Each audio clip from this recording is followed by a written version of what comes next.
Hello everyone, and welcome to another video, and welcome to David Bryant, episode 8, or maybe that should be David Bryant 2, episode 1, because whoever this scammer is, they're using the same account that the scammer who was being David Bryant used when they were talking to Cassandra. The David Bryant that was the gem dealer, and who wanted Cassandra to pay the taxes to export the gems from Dubai. Episode 7 was an analysis of how you knew that the whole thing was a scam. Well, someone using the same account contacted Annie on the 16th of December. "Hello there," he said. "Good morning," said Annie. "How are you doing? Good morning." "Where are you?" she said. "It's evening here in the UK. "I'm from the USA, Florida. Where do you live in the UK?" "Good morning, I'm in Shaftesbury in Dorset." "That's nice. How long have you lived there?" "All my life. How long have you lived in Florida? And where do you live in Florida?"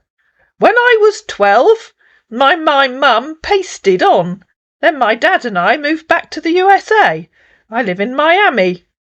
"Where did you live as a child?" she asked. "I'm actually from Switzerland, but came over to the United States while I was little, after the death of my parents." That's a quick change of mind. "You said you moved to the USA with your dad when you were 12. "Yeah, that right. So what's your job profession, if I may ask?" "So you didn't mean it when you said you went to the USA after the death of your parents? Were you trying to make me feel sorry for you? I work on the checkouts in a supermarket. What do you do? And no more fake sob stories to make me feel sorry for you, please." "I'm not telling you any story to make you feel sorry for me. I'm only telling you for you to know some of my life experience. I'm actually a supervisor contractor engineer working with one of the biggest oil and gas shell company over in Germany, Unit 002 Department." At this point, of course, I thought, oh, well, maybe it's someone else using the same name and the same photos as the previous scammer. But actually, it's exactly the same Facebook account. The same link works for both of them. "What does a supervisor contractor engineer do?" asked Annie. "And what is Unit 002 Department? And you did tell me two different stories.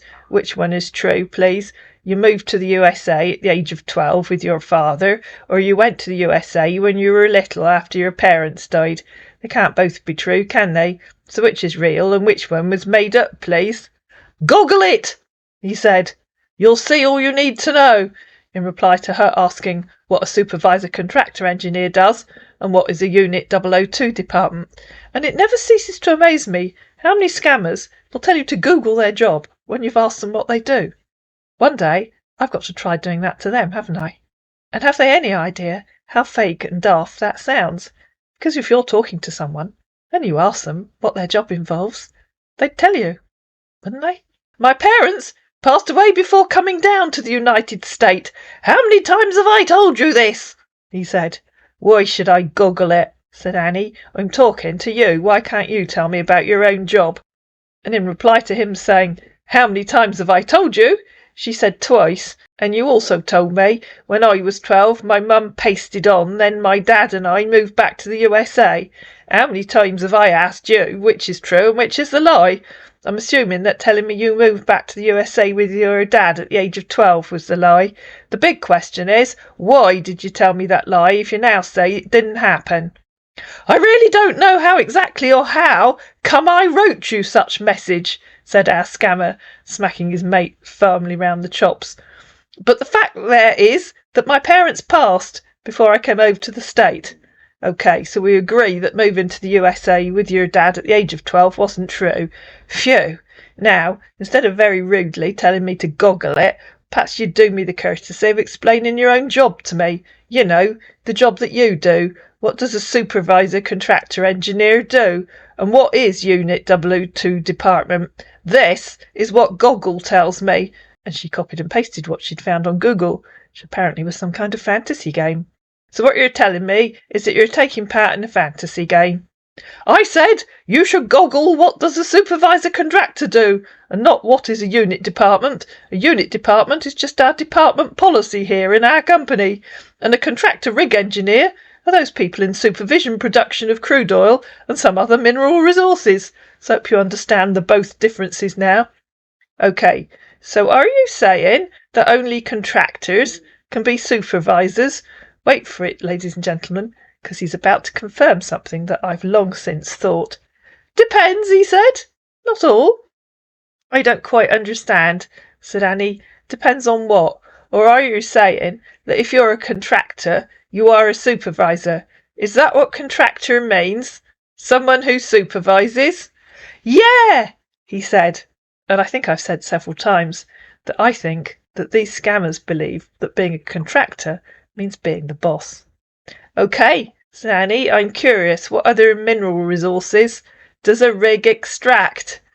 Crude oil into gas, petroleum, kerosene. Oh, OK, said Annie. Yeah, he said. So what's your job profession as well? The same as it was last time you asked me, she replied. Oh, really? Have I asked you before? Sorry, I usually got a lost memory. Do you mind telling me again? So she copied and pasted the bit where she told him that she worked on the checkouts in the supermarket shortly after you confirmed the lie about moving to the US with your dad. What do you mean by shortly after I confirmed the lie? Is that how to talk? He said. Read the screenshot, said Annie. You confirmed that you moved to the USA with your dad.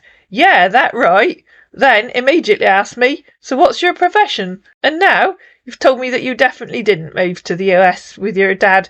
So is that how to talk? Because it's hard to know which bits of what you're telling me are real and which bits are made up.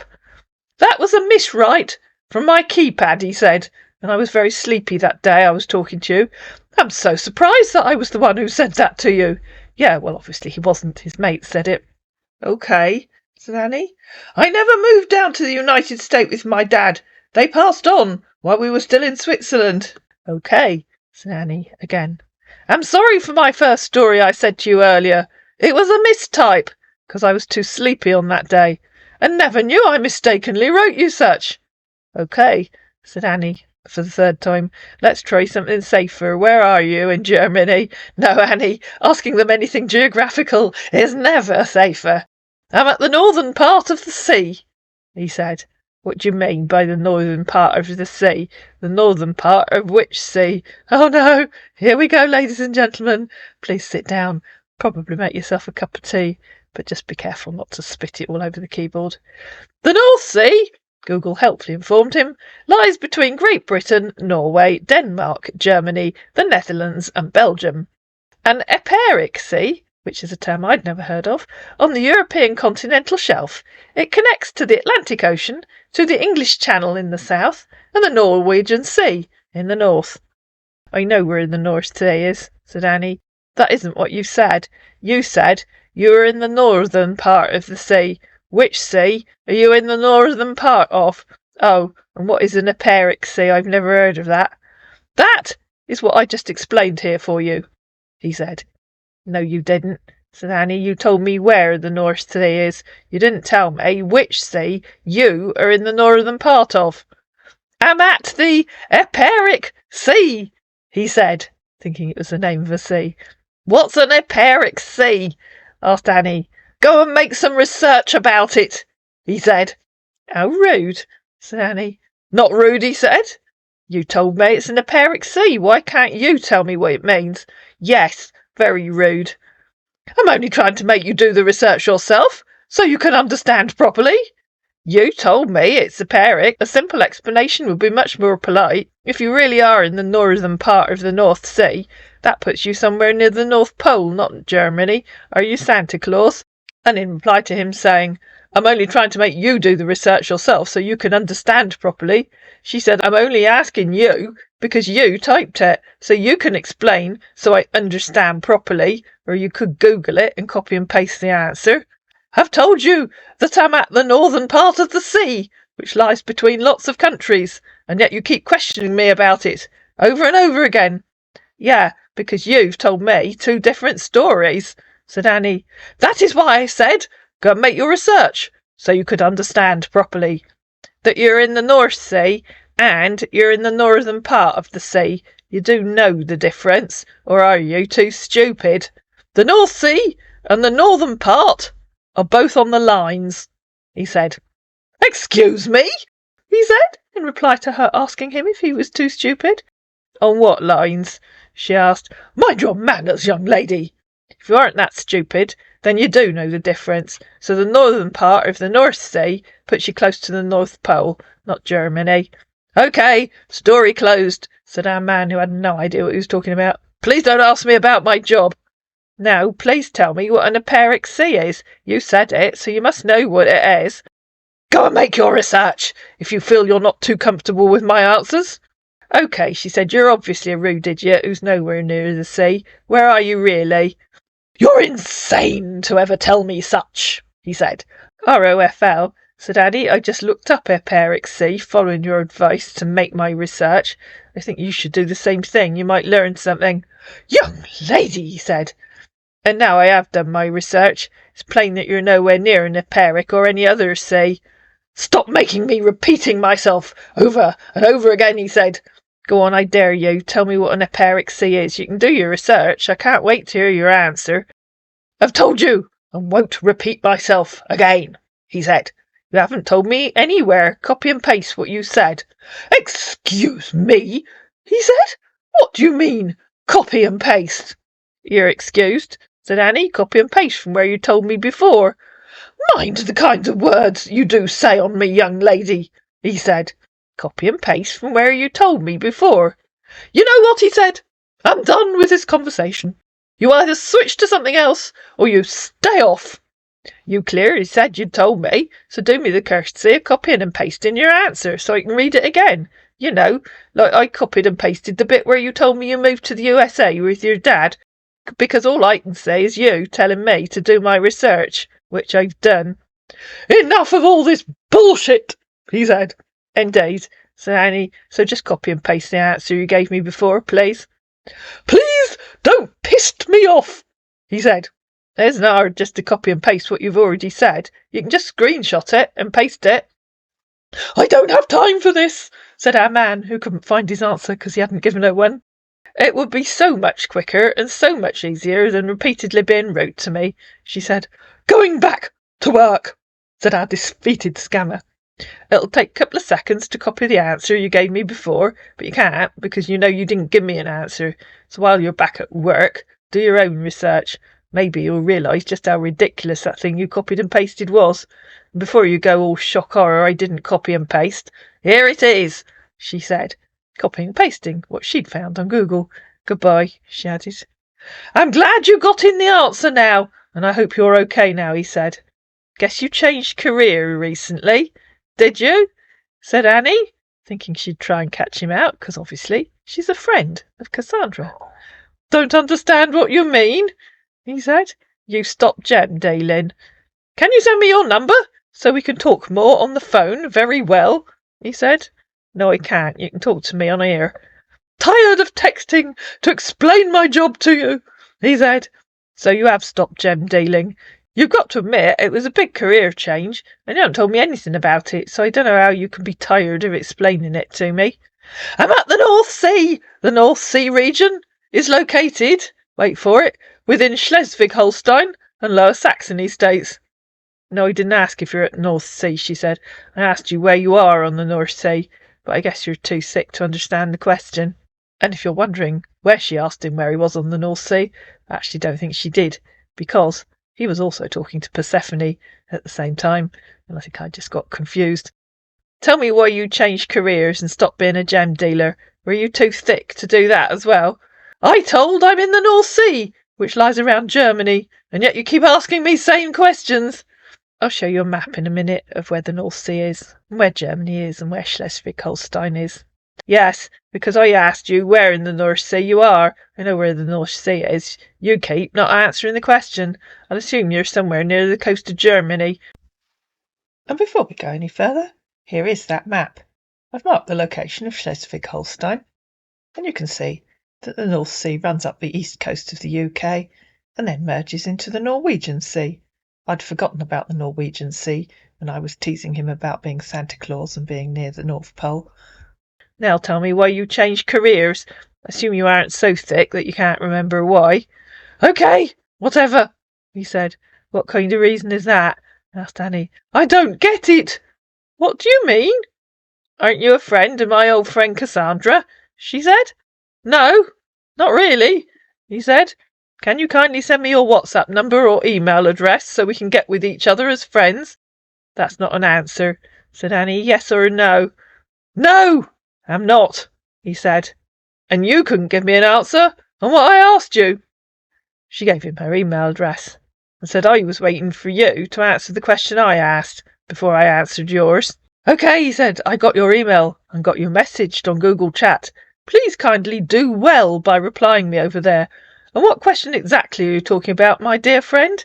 I asked if you were a friend of my friend Cassandra, and you said no, not really. That was meaningless, which is why I asked you, yes or no. No, I don't so, he said. The only Cassandra I know is just only a friend here on Facebook. I dropped a message on Goggle Chat, dear. And so, of course, they moved to Goggle Chat. And over on Chat, he said, Hello, nice to meet you here. Hi, said Annie. Oh, wow! You're here already, my dear friend. I'm so sorry for the late response back. I've been so busy with work ever since. That's okay, said Annie. Hi, dear. I'm so sorry. Can we please talk later after work? I'm pretty busy right now with my workers, supervising them all. Then if anyone tells you that they're supervising their workers, there's a very high chance you're talking to a scammer. It just isn't a phrase that anyone other than a scammer would use. Okay, said Annie. Hi, dear. How you doing? He said later that day. I just got back home from work right now. Being a long day today for me. Good night, dear. I guess you'd probably be sleeping right now, due to your time difference. Sleep well, with beautiful dreams. Hi, dear. Good afternoon. How you doing? You've been seeing my messages, without no response back. Is everything going well with you over there? I just got home from work, said Annie. I did the really early shift this morning. I need to tidy up the house, and I'm going to stay with my daughter for a couple of nights. We had planned for them to come to me, but we've decided it's easier if I go to my daughter, and my son and his partner will join us tomorrow.